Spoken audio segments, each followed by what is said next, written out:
everybody! My name is Tyler, otherwise known as That One Gaming Guy 81, and just recently on both my Twitch and YouTube channel, I played through the Master Chief Collection all the way from Halo Reach all the way to Halo 3. If that at all interests you after this video, the link to the playlist is in the description down below. But I wanted to try something new.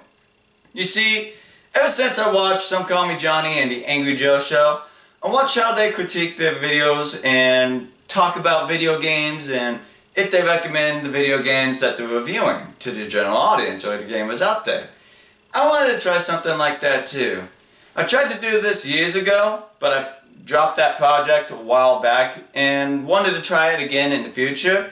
And I figured today's the day to at least try this now that I'm trying to grow as a content creator again. What video game might that be?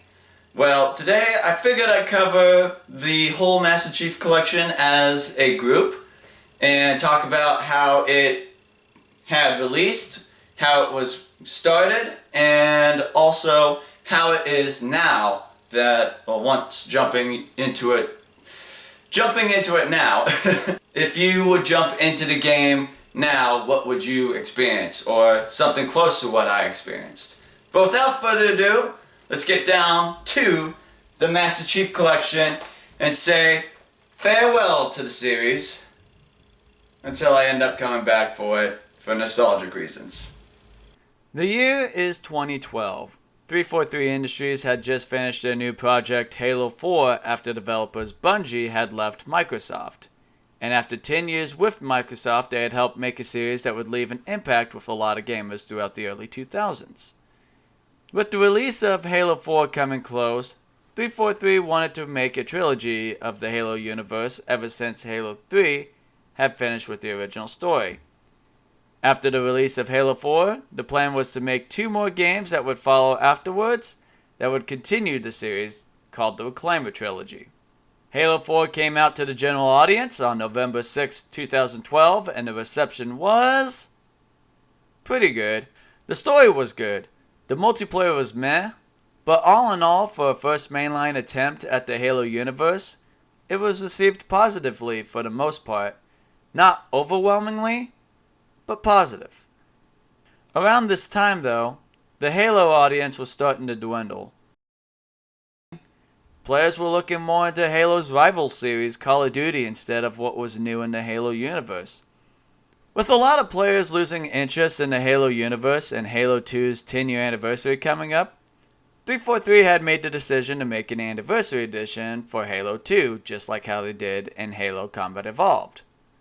Instead of just doing Halo 2, 343 was planning on going above and beyond. They wanted to add titles such as Halo CE, Halo 3, and also Halo 4, all in one bundle. And that bundle would be called the Master Chief Collection. Fans were hyped. They were getting the original series alongside with the anniversary edition of Halo 2, which is considered to be one of the best in the Halo series. 343 knew that they had to make fans come back, and this was one way that they were hoping to bring people back while having newcomers experience the Halo games on newer consoles. After much anticipation for the title, the game would be released on November 11th of 2014 for the Xbox One. So, little side note here, I never actually owned an Xbox One or any other Xboxes besides the 360, in which that's how I got to experience most of the Halo games throughout my childhood. And with Halo 4 being released during the late years of the 360's lifespan, and Halo Master Chief Collection being added onto the Xbox One's lifespan and not being taken over to the 360, this had me upset that I couldn't play the Master Chief Collection, but it was probably for the best that I didn't.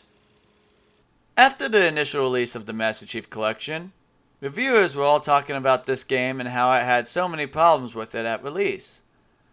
Oh boy, so many problems. Let's start with the campaigns.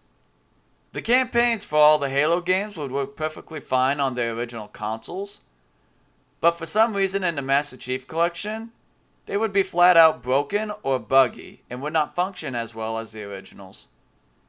Same goes as if you were playing with a friend throughout the online multiplayer. The co-op would not work and would be super laggy at launch. In fact, the games would be so laggy that you couldn't have a fun experience playing on Legendary with your friends because of how bad the games would run, making you wish you could go back to the days of old. Not everyone plays Halo for the campaign though. How about MCC's multiplayer?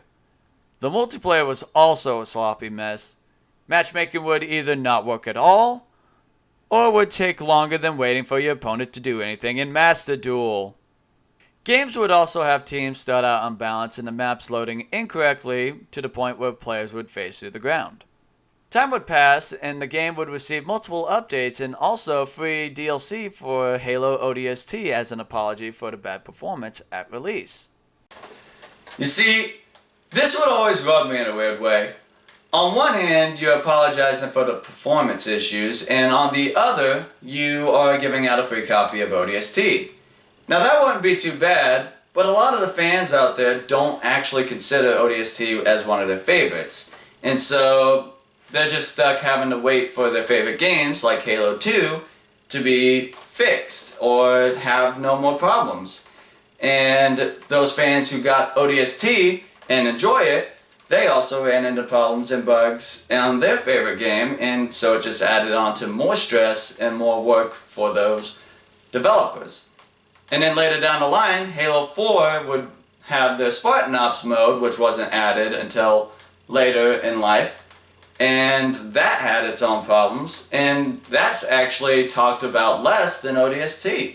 So it was a little rough, I would say, for the first initial months of the game's lifespan. Now that we're coming closer to the present time, the Master Chief Collection would see releases on the Xbox Series X and S while also being released on the PC, which would be released game by game. With enough time, the PC would finally have all the games and there would be new updates for all the games to be fixed with less bugs and less problems. Now that we're heading to the present time, is the game fully ready? Can the average fan pick up this game or this collection and play their favorite games as if they were playing it on the original consoles? Can it leave them with that same nostalgic feeling as if they were playing the originals without having any kind of problems that would break their immersion? Or can the average gamer pick this game up and play and enjoy this series? Well, let's find out. Today, I'm going to be covering the Master Chief Collection on the PC side of things, as I sadly don't have an Xbox One or a Series X. Money. Yeah. Let's talk about the games individually. I don't want to spend too much time on the campaigns, as the campaigns have had plenty of time for discussion over the internet, and if you want more in-depth information about that, you can look them up on the internet yourself. Or they could be the subject of another video in the future, but who knows. Today, I just wanted to cover how well the games performed both campaign and multiplayer-wise. We'll talk about Halo Reach first. It's the first one that came out on PC, and then we'll go in order from there. Actually, this game is second in the timeline if you count Halo Wars, which I do, despite it being years after Halo 1 was released, but I'm getting sidetracked. Throughout the campaign missions in Halo Reach, I never ran into any issues throughout my solo play. The AI ran just like how they did in the original game. The speed in which the levels would load weren't too long. Everything wasn't a buggy mess, and if it was, I didn't seem to notice. And the frame rate was smooth too. This goes same when playing with friends. We didn't run into any issues while playing through the campaign co-op. It was as if we were playing Halo Reach on the original 360 again.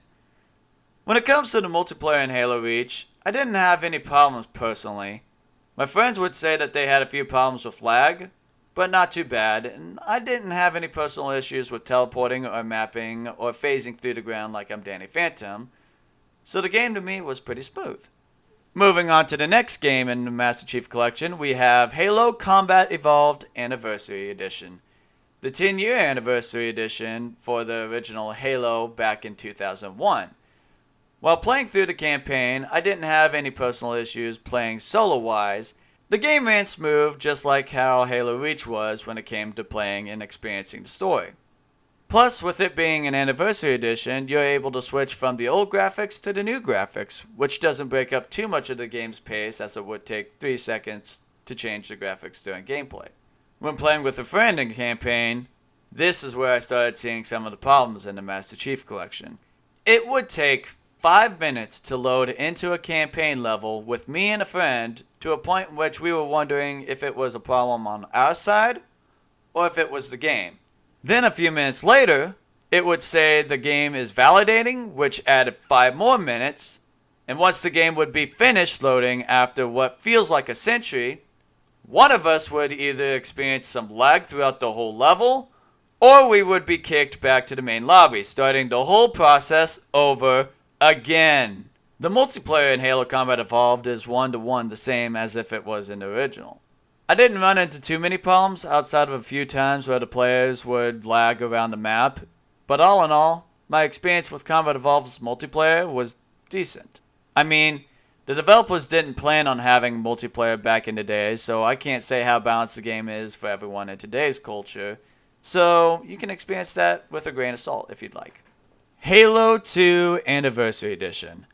We're going to take a couple minutes on this one. It was the main focus in the Master Chief Collection because of Halo 2 celebrating its 10-year anniversary since its release back in 2004. Let's talk about the campaign. The graphics in the game are absolutely amazing when it comes to the Anniversary Edition. This Anniversary Edition did a phenomenal job bringing these characters back to life, both in cutscenes and in gameplay. It's honestly baffling to see how much inspiration these developers can get from the smallest details back in 2004. All the sounds and all the pieces in this game are beautiful in this edition. While playing through the Halo 2 story, I didn't run into a whole lot of issues throughout the game, as my experience was really smooth, and the fact that you could change from the old graphics to the new graphics with a simple press of the button, and it wouldn't take 3 seconds to change the graphics, was absolutely amazing, especially when all the original music and sound from the game would also transfer when you switch the versions. But just like in Halo Combat Evolved, playing with a friend had its own issues. The game would take forever to load, take forever to validate, sometimes have a good lobby, one would get kicked from the server, a little bit of lag here and there, you get the idea. The multiplayer in Halo 2 was alright. I didn't have any real bad things to say about this. It ran decently for me, and I do love that you are able to create more of a personalized character with the Anniversary Edition armor pieces if you want to, and if you don't, you can change it back to the traditional Halo 2 armors. Halo ODST, one of my favorites and the first game I ever actually finished in the Halo universe. How does this game hold up in the Master Chief Collection? Well, the story is just like how I remembered it back on the 360, both solo and co-op wise. While playing with a friend, we didn't run into so many problems to a point which we would take notice throughout the whole story. So on that note, it all worked, unlike the release of Fallout 76. Firefight mode for ODST is also featured in this collection as well, and it runs just as smooth as the story did. Honestly, this mode was super fun to play with a bunch of randoms and friends instead of just playing in a lobby by yourself and then going to theater mode and watching the AI do the most random of things. Welcome to my childhood. ODST doesn't feature any PvP mode, which wasn't in the original game either, but I'm not complaining. Playing Firefight and ODST with randoms and friends is so much fun that I didn't really care for a PvP mode. Moving on, we have Halo 3, another one of my favorites in the Halo universe. The campaign ran really smoothly on my playthrough of the game solo. With a few friends, we did have a bit of lag issues, loading issues, and of course, one of us being kicked from a session. I wonder if you guys are seeing a pattern here. The multiplayer in Halo 3 was pretty good. No problems besides a small bit of lag that would stop the game temporarily. But this mode made me feel as if I was playing on the original 360 without having to worry about people's really bad headphones. Some features from Halo ODST were also brought over to Halo 3's multiplayer, like the suppressed SMG in the automag from ODST. I love this added detail.